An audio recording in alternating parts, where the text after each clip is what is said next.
Apologize to him or leave, my wife demanded at dinner, gesturing to her new director of operations. Our kids watched in silence as I calmly nodded and walked out. She thought I cracked. I hadn't. I just triggered something she'd forgotten existed.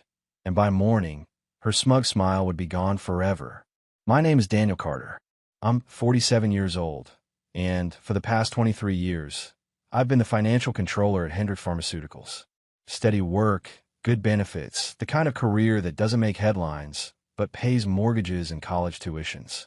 My wife, Victoria, on the other hand, built something flashier. 8 years ago, she launched Radiance Aesthetic Clinic in downtown Boston, and it exploded. Botox, fillers, laser treatments. She turned vanity into an empire.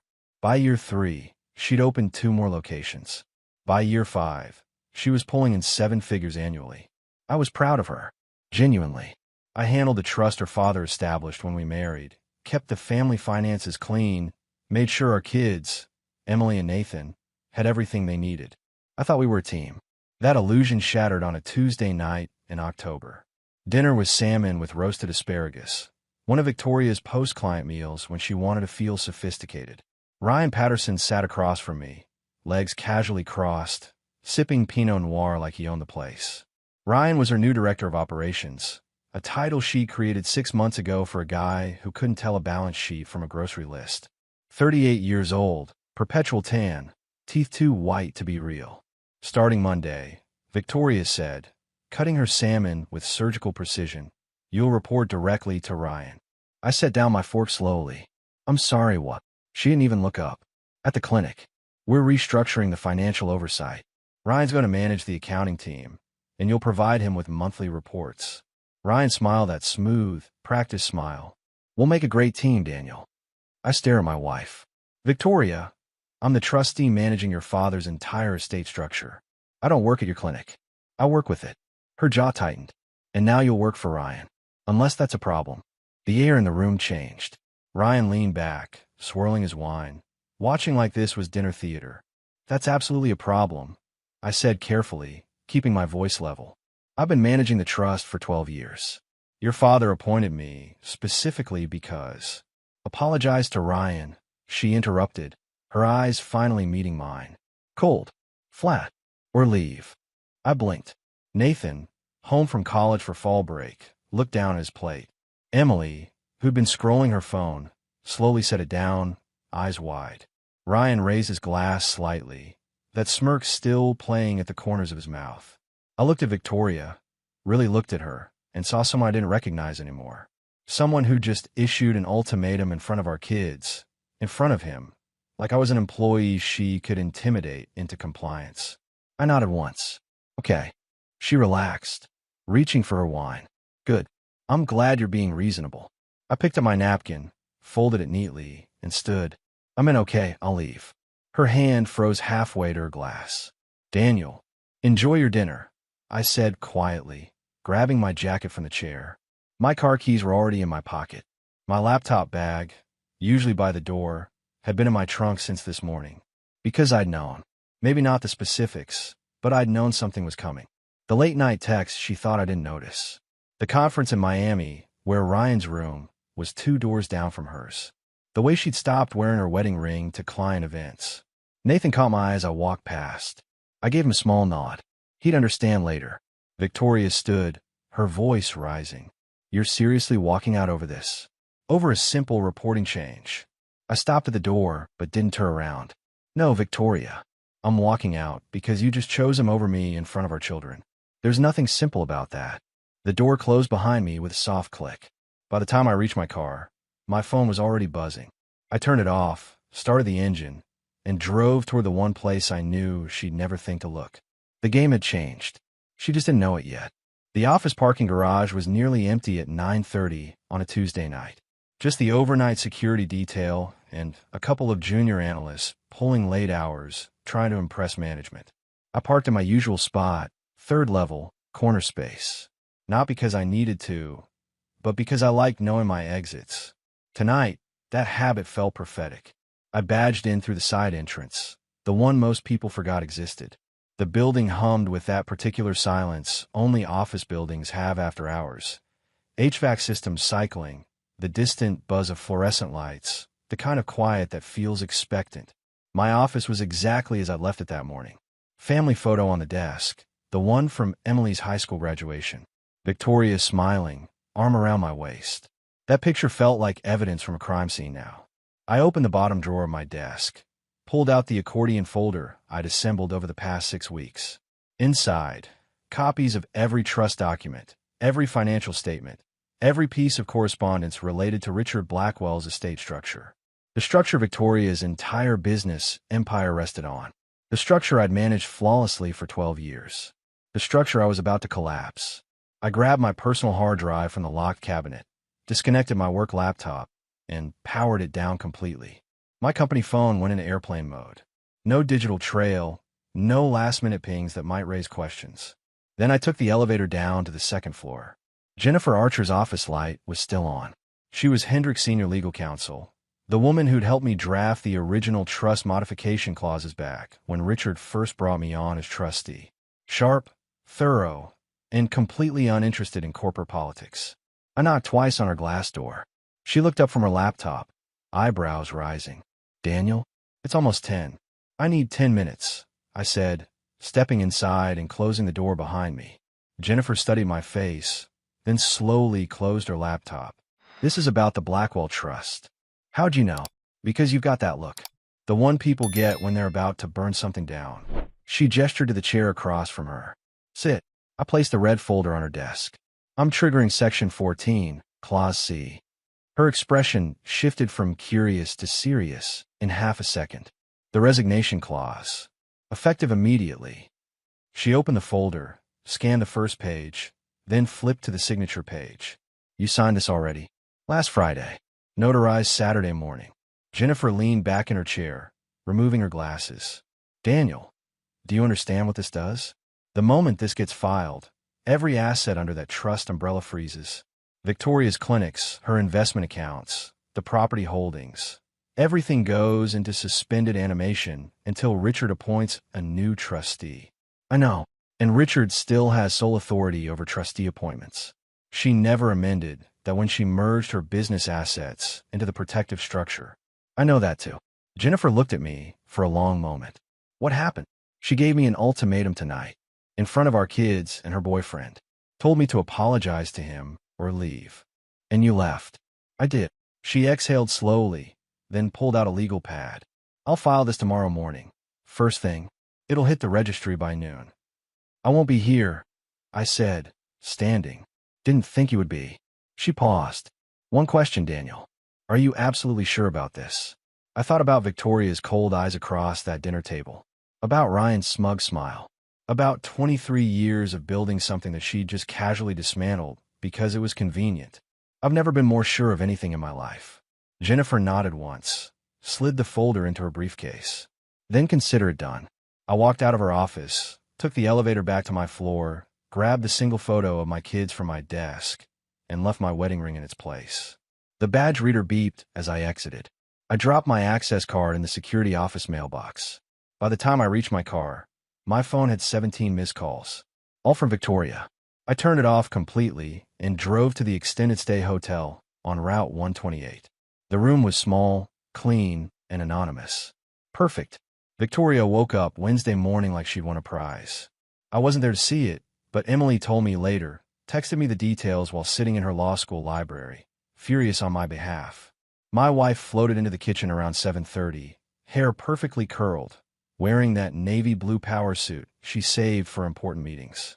She hummed something cheerful while the espresso machine hissed and sputtered. She even took a selfie with her coffee and her planner, probably for another one of her Instagram posts about boss life, or whatever garbage she fed her followers. Then she saw it. My Keycard from Hendrick's Pharmaceuticals, sitting on a marble countertop, right next to the espresso machine where she couldn't miss it. Beside it, a folded piece of hotel stationery with 7 words in my handwriting. "Tell your lawyer I'm done. D." Emily said Victoria actually laughed. Out loud. Like it was a joke. "Melodramatic," she'd muttered, picking up the key card and examining it like it might be fake. She'd flipped it over, seen my ID photo, then set back down slower this time.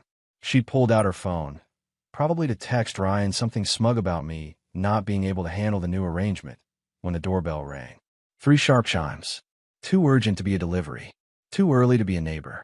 Victoria opened the door with that bored expression she used when she wanted people to feel small.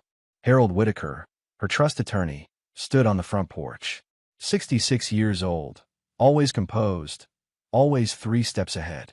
Except this morning, he was running. Actually running. His suit jacket flapped open, his tie was crooked, and he was breathing hard like he'd sprinted from his car. "Ma'am," he gasped, not waiting for an invitation, pushing past her into the foyer. "Please tell me he didn't resign." Victoria blinked. "What?"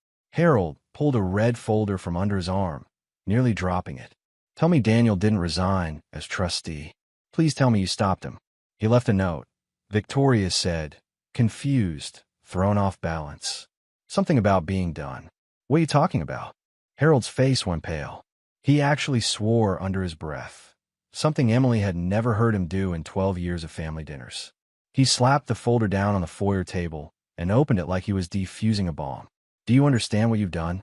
Harold asked, his voice dropping to that dangerous quiet lawyers use before they deliver bad news. Victoria stepped closer. "Harold, what is this?" He didn't answer, just pointed at a paragraph on page 3, his hand trembling slightly. "You told him to report to Ryan Patterson," Harold said slowly, carefully. "You gave him an ultimatum, in front of witnesses. So, he got dramatic and left. He'll cool off." "No." Harold shook his head. No. You don't understand. This isn't about your office politics. This is about the trust. The discretionary marital trust your father established before your marriage." Victoria frowned. Daniel was just a co-signer. Harold looked at her like she just said the earth was flat. He wasn't a co-signer. He was the trustee, the primary fiduciary with full administrative authority. The color drained from Victoria's face. "But I control those assets," she said, her voice smaller now. "They're mine." Harold flipped to page 7. "Not if he resigns. His resignation triggers an automatic reassessment and a reversion clause. Every asset under that trust umbrella, your clinic accounts, investment portfolios, the property holdings you merged in for liability protection, all of it freezes. Immediately." Victoria grabbed the edge of the table. "That's not possible. It's not just possible. It's already done." Harold pulled out his phone, showed her an email timestamp. 6:47 a.m. "Jennifer Archer filed a resignation notice this morning. It's in the registry. By noon, every financial institution will have the notification." Victoria's coffee sat forgotten on the counter, steam rising uselessly into empty air. Outside, Ryan's car pulled into the driveway.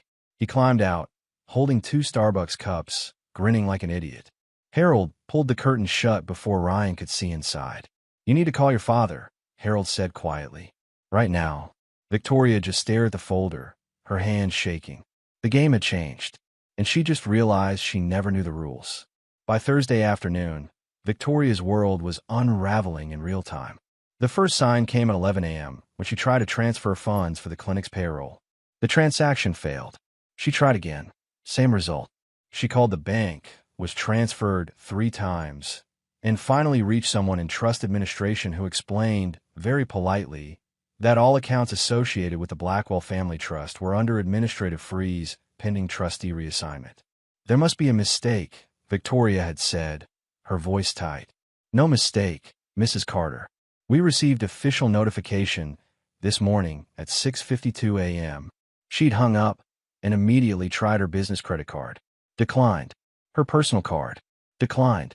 The Platinum American Express she used for emergencies. Declined. Emily, who was supposed to be in contracts class, had skipped to sit in the Starbucks across from Radiance Clinic's main location.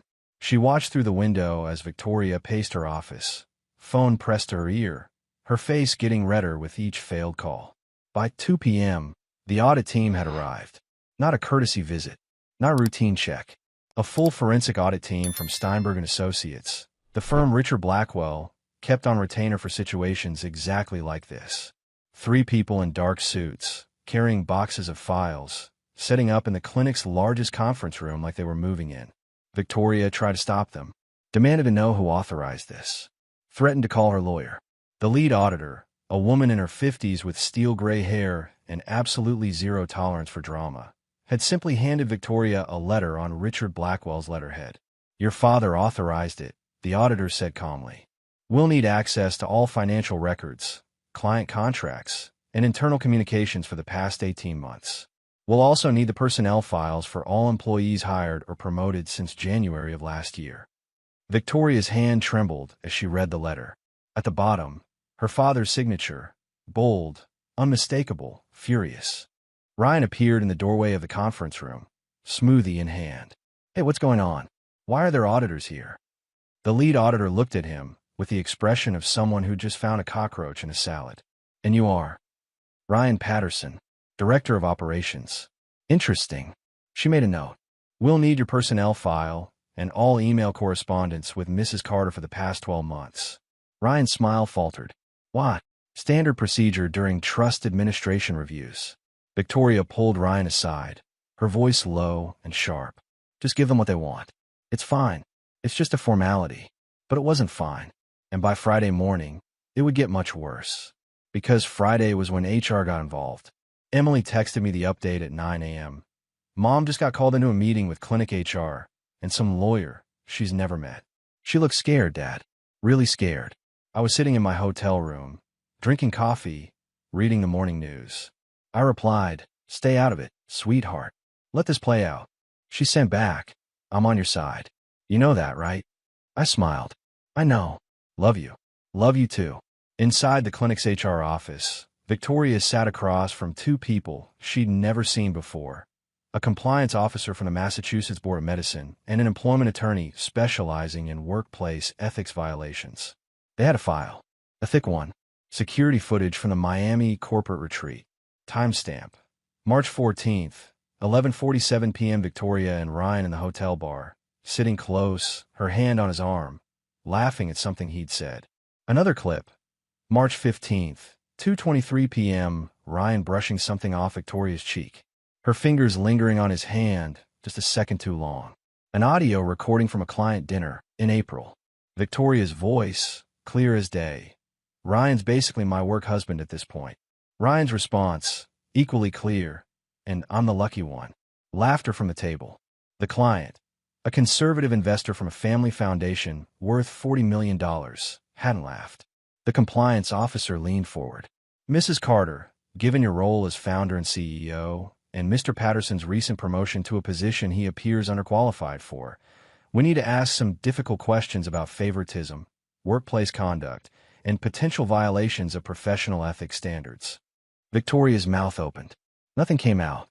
The employment attorney slid a document across the table. "This is a temporary suspension notice pending the completion of our investigation. You'll retain your title, but all operational authority transfers to the clinic's board of directors until this matter is resolved." Victoria stared at the paper like it was written in a foreign language. Outside the office, Ryan waited by the elevators, scrolling through his phone, oblivious. By Monday, he wouldn't be smiling anymore either. Richard Blackwell didn't call Victoria until Saturday evening. He made her wait, made her sweat through 2 full days of frozen accounts, audit teams camped in her conference rooms, and HR lawyers asking questions she couldn't answer. When his name finally appeared on her phone, Emily was sitting in the living room pretending to study. She told me later that Victoria's hands shook so badly she nearly dropped the phone. "Daddy," Victoria said, her voice small in a way Emily hadn't heard since childhood. "Don't." Richard's voice came through, cold and sharp. "Don't call me that like it's going to soften what you've done." Victoria swallowed hard. "I didn't know Daniel would actually resign. I thought." "You thought what?" "That you could humiliate the man I trusted to protect this family's assets, and he'd just take it." Richard's voice rose. "You told him to report to your boyfriend, Victoria. In front of your children. In front of that incompetent fool you've been sleeping with." "We're not." "I haven't." "The audit team found the hotel receipts." Richard cut her off. "Miami. Same property, same weekend, rooms 2 doors apart. Don't insult both of us by lying now." Silence. Victoria's face had gone chalk white. "Daniel was the only person keeping your business from imploding," Richard continued. "He managed every compliance requirement, every tax optimization, every legal shield that kept you protected, and you kicked him out over ego. I can fix this." Victoria said desperately. If you just unfreeze the accounts, I can make payroll, I can...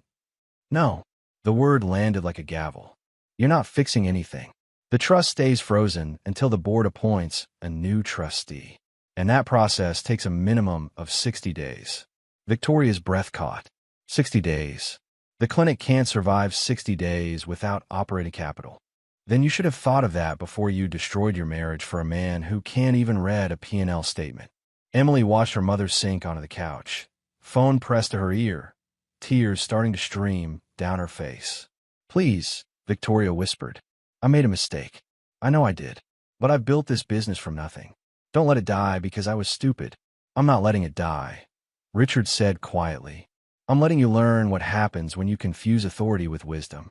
When you mistake control for respect. The line went dead.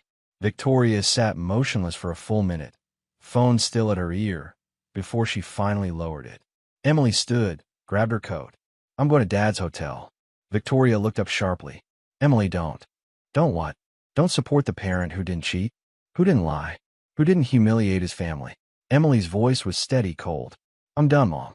Figure this out yourself. She walked out, closing the door quietly behind her.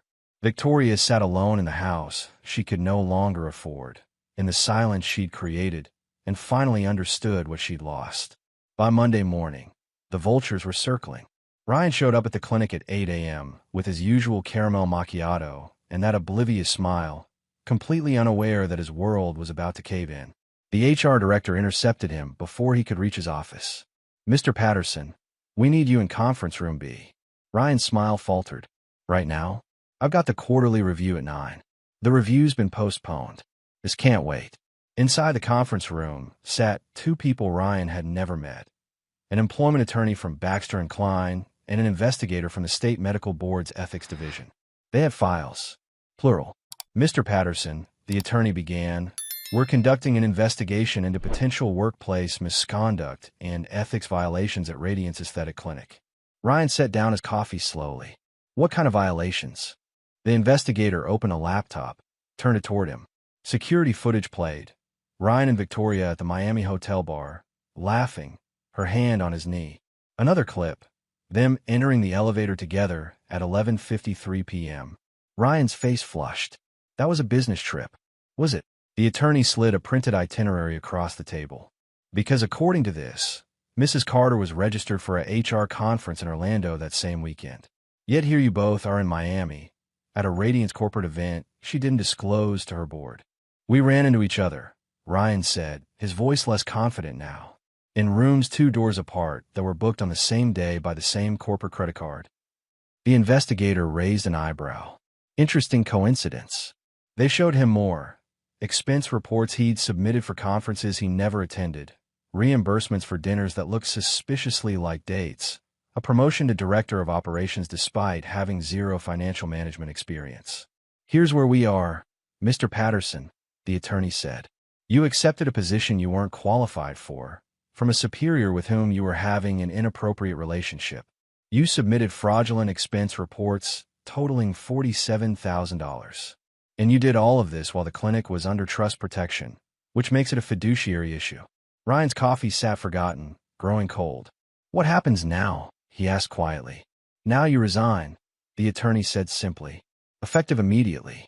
You'll repay the fraudulent expenses over 24 months, and you'll sign a non-disclosure agreement. In exchange, we don't refer this to law enforcement. And if I don't resign? The investigator smiled thinly. Then we file criminal charges for fraud and let the DA sort it out. Your choice. Ryan signed the resignation letter with a shaking hand. By 10 a.m., security was walking him out with a box of his belongings. Victoria watched from her office window, her face blank. By noon, Ryan had blocked her number. By 3 p.m., his LinkedIn status changed to open to work. By 5 p.m., Victoria received notification that the clinic's board of directors was calling an emergency meeting to discuss her continued role as CEO. She sat in her office, soon-to-be former office, and stared at her phone. No calls from Ryan. No texts. No, we'll get through this together. Just silence and the slow realization that she'd traded everything real for something that was never there at all. The emergency board meeting happened on a Wednesday, 3 weeks after I'd walked out of that dinner. Victoria wasn't informed until Tuesday night, a deliberate power play by her father that she was too exhausted to fight. Emily texted me updates from the Starbucks across the street.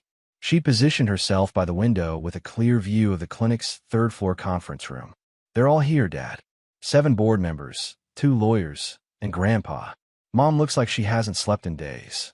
She hadn't. Nathan had told me their mother was living on protein shakes and anxiety medication, pacing the house at 3 a.m., making phone calls that went to voicemail. Inside that conference room, Victoria faced the people who controlled her fate. Richard sat at the head of the table, his expression carved from granite. The other board members, investors her father had recruited, business associates who'd known Victoria since she was in braces, looked at her with varying degrees of disappointment and pity. The board chairman, a retired surgeon named Dr. Patricia Haynes, opened a leather portfolio and began reading aloud. Our review identified several areas of concern. First, the appointment of Ryan Patterson to a senior role despite lacking requisite qualifications. Second, undisclosed personal relationships that created conflicts of interest. Third, expense irregularities totaling $47,000. Fourth, conduct that violated the trust's ethical governance standards. Victoria sat perfectly still, hands folded on the table, face pale but composed. "Mrs. Carter," Dr. Haynes continued, "do you have anything to say in your defense?" Victoria looked at her father. He stared back, impassive. "I made mistakes," Victoria said quietly. "I let personal feelings cloud my professional judgment. I promoted someone I shouldn't have, and I damaged relationships that mattered. But I built this clinic from nothing. I've helped thousands of clients. I've employed 53 people. That has to count for something." "It does," Dr. Haynes said, "which is why we're not dissolving the company entirely." Victoria's eyes widened slightly, the first sign of hope in weeks. "However," Dr. Haynes continued, and that word landed like a hammer, "the board has voted to remove you as CEO, effective immediately. You'll retain a minority ownership stake, 22%, but all operational authority transfers to an interim management team." The room tilted. Victoria gripped the edge of the table. "You'll also be required to repay the trust for the expense irregularities attributed to Mr. Patterson's fraudulent claims, as you approve them. The payment plan will be structured over 36 months. Richard spoke for the first time. "Additionally, the new CEO will be appointed by this board, not by you. You'll have no veto power, no operational input, no hiring authority." Victoria turned to him. "You're taking my company." "No," Richard said coldly. "I'm saving what's left of it. You already took everything else." Emily texted. "Mom just walked out. She looks destroyed." 20 minutes later, Victoria sat in her car in the parking garage, staring at nothing. Her phone buzzed with a message from the clinic's new interim CEO, a woman she'd hired 4 years ago as director of client relations. The message was polite, professional, and devastating. "Please clear your personal items from the executive office by Friday. Security will escort you." Victoria didn't cry. She was too empty for tears. She'd lost her marriage, lost her business, lost her father's respect, lost everything. And Ryan, the man she'd sacrificed it all for, hadn't answered a single message in 2 weeks. I met Emily and Nathan for dinner that Friday at a quiet Italian place in Newton. Nathan had driven home from college specifically for this, said he needed to see me, needed to make sure I was okay. My kids hugged me like I'd been gone for years instead of weeks. "You look good, Dad," Emily said, studying my face. "Better than I expected." "I feel better than I expected," I admitted. We ordered, made small talk about Emily's classes and Nathan's upcoming finals. Then Nathan set down his fork and looked at me directly. "Mom's a mess," he said bluntly. "She barely leaves her room. Hasn't showered in 3 days. Just sits there staring at her phone like Ryan's going to magically text her back." "He won't," Emily added. I checked his social media. He's already posting pictures with some 26-year-old yoga instructor. Looks like they're dating. I felt nothing. No satisfaction, no vindication. Just a distant, clinical observation that consequences had arrived exactly as predicted. "How do you feel about all this?" I asked him. Honestly, Nathan didn't hesitate. "I'm on your side. What she did was unforgivable." Emily nodded. "Same. She humiliated you in front of us, Dad. She chose him over you, over our family. I can't forgive that." You might eventually, I said gently. She's still your mother. A mother who cheated on our father and destroyed our family for a guy who bailed the second things got hard, Emily said sharply. No, I'm done. The food arrived. We ate in silence for a moment. Then Nathan asked the question I'd been expecting. What happens now? With you and Mom? Divorce, I said simply. Already filed. My attorney submitted the paperwork Tuesday. Does she know? She will when she gets served. Probably Monday. Emily took a sip of water. Good. She doesn't deserve you, Dad. She never did. Don't say that, I said. We had good years. We built a life together. She just forgot what mattered. She forgot you mattered, Nathan corrected. There's a difference. After dinner, as we walked to our cars, Emily hugged me again. I'm proud of you, she whispered. For walking away. For not yelling or breaking things. For handling this like a man. Those words, for my 22-year-old daughter who was training to be a lawyer, who'd seen her mother's world collapse in real time, meant more than any victory in court ever could. Love you, sweetheart, I said. Love you too, Dad. Nathan shook my hand, then pulled me into a hug. If you need anything at all, you call me. Got it, got it. I drove back to my hotel. I'd upgraded to a furnished apartment after the second week, and poured myself 2 fingers of scotch. My phone buzzed with a message from Jennifer Archer. Trust board appointed new trustee. Official announcement Monday. Thought you want to know. It's Richard. He's taking direct control. I smiled. Richard had made his choice. Not Victoria. Not some neutral third party. Himself. The ultimate statement about where his trust lay. My phone buzzed again. This time, Nathan. Mom just got the divorce papers. She's calling everyone crying. Just thought you should know. I set the phone down, face down, and looked out at the city lights.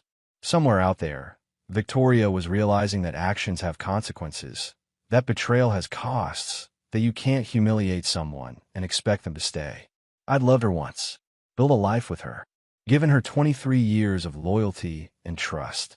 She'd thrown it away for a man who'd already moved on to someone younger. The irony was almost poetic. I raised my glass to the window. To dignity, I said quietly, and drank. The divorce proceedings moved faster than Victoria expected. When you have a clear paper trail of infidelity, fraudulent expense approvals, and a trust attorney willing to testify about fiduciary breaches, there's not much room for negotiation. We met in a conference room of my attorney's office on a cold morning in early December. Victoria arrived looking like a shadow of herself. Thinner, older, wearing a coat that had seen better days. Her attorney, some associate she'd hired after Harold refused to represent her anymore, looked uncomfortable. My attorney, Patricia Keene, laid out the terms with clinical precision. Given the documented infidelity and Mrs. Carter's role in the financial misconduct that triggered the trust freeze, we're proposing a simplified division. Mr. Carter retains the family home, his pension, and his personal accounts. Mrs. Carter keeps her 22% stake in Radiance Clinic and her vehicle. Victoria's attorney started to object, but Victoria put a hand on his arm. What about alimony? Her attorney asked. None, Patricia said flatly. Massachusetts allows denial of alimony in cases of adultery.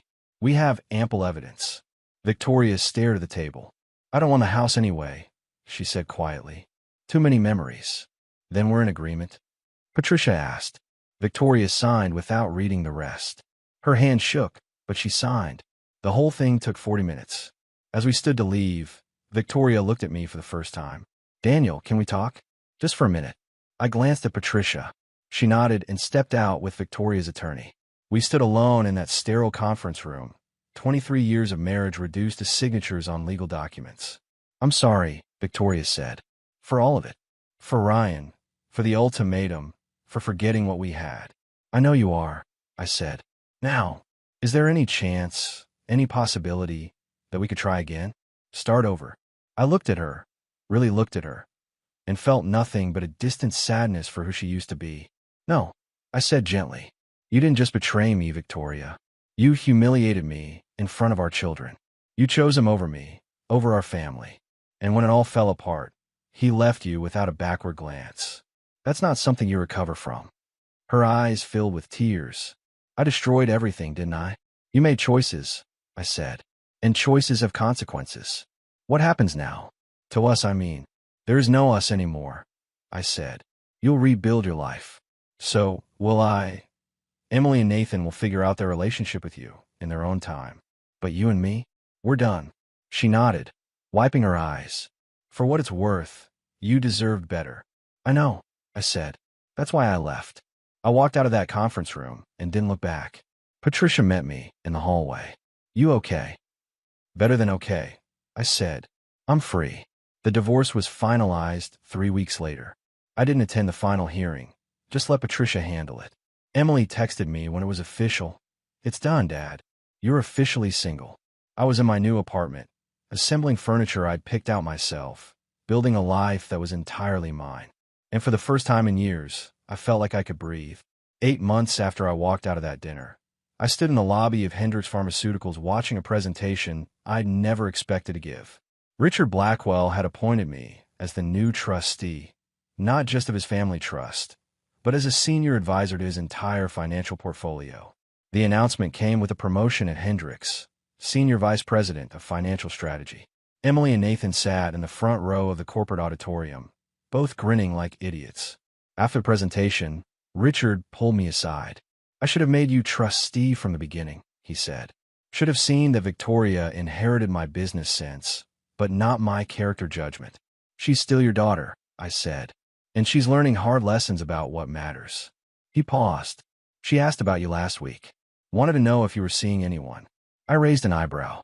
And what did you tell her? That your personal life is none of her business anymore. He smiled slightly. Are you seeing anyone? I thought about Jennifer Archer, the corporate attorney who'd helped me execute my exit strategy. We've been having coffee every Saturday for the past month. Nothing official, nothing rushed. Just two people who understood loyalty and integrity getting to know each other. Maybe, I said. It's early. Good, Richard said. You deserve happiness, Daniel. Real happiness.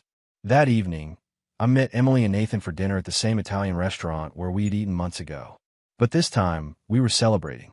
Speech, Nathan called out, raising his water glass. I stood, looked at my kids, both of them healthy, happy, choosing integrity over convenience. To second chances, I said, to knowing your worth, and to the people who stand by you when it matters most. We clinked glasses. My phone buzzed. A text from Jennifer. Congratulations on the promotion. Saturday coffee still on. I smiled and typed back. Wouldn't miss it. Emily leaned over, saw the message, and grinned. Is that Jennifer? The lawyer? Maybe. Dad, she's amazing. Smart, gorgeous, and she actually appreciates you. Unlike some people, Nathan added pointedly. I pocketed my phone. Let's just say I'm learning to recognize quality when I see it. Later that night, alone in my apartment, the one I'd furnished myself, in a building I'd chosen, in a life I'd built from scratch, I pulled out my laptop. Victoria had sent an email 3 days ago. I hadn't read it, hadn't deleted it either. Just let it sit there, unread, a ghost of a past I'd left behind. Now, finally I opened it. Daniel, I know I have no right to ask for forgiveness. I know what I did was unforgivable. But I want you to know that losing you was the worst mistake of my life. Ryan was nothing, a fantasy, an ego boost, a stupid distraction from the fact that I'd stopped appreciating the real man I'd married. You gave me 23 years of loyalty, and I threw it away. I'm sorry. I know it doesn't change anything, but I needed you to know. I hope you find happiness. You deserve it more than anyone I know. V. I read it twice, then closed the laptop. She was right about one thing. It didn't change anything. I'd spent 23 years being a good husband, a good father, a good man. I'd built structures that protected her, supported her dreams, sacrificed my own ambitions so she could chase hers. And the moment it became inconvenient, she discarded me like I was disposable. But I wasn't disposable. I was valuable. And now I was free to build something with someone who understood that. I opened my phone, scrolled to Jennifer's contact, and sent a message. Looking forward to Saturday. Maybe we could make it dinner instead. Her reply came 30 seconds later. I'd like that. I set the phone down and looked around my apartment. Small, clean, entirely mine. This wasn't the life I'd planned, but it was a life built on self-respect, dignity, and the knowledge that I'd rather be alone than disrespected. Victoria lost everything chasing a man who didn't value her. I gained everything by walking away from a woman who'd forgotten my worth. Sometimes the best revenge isn't destruction. It's building something better without them.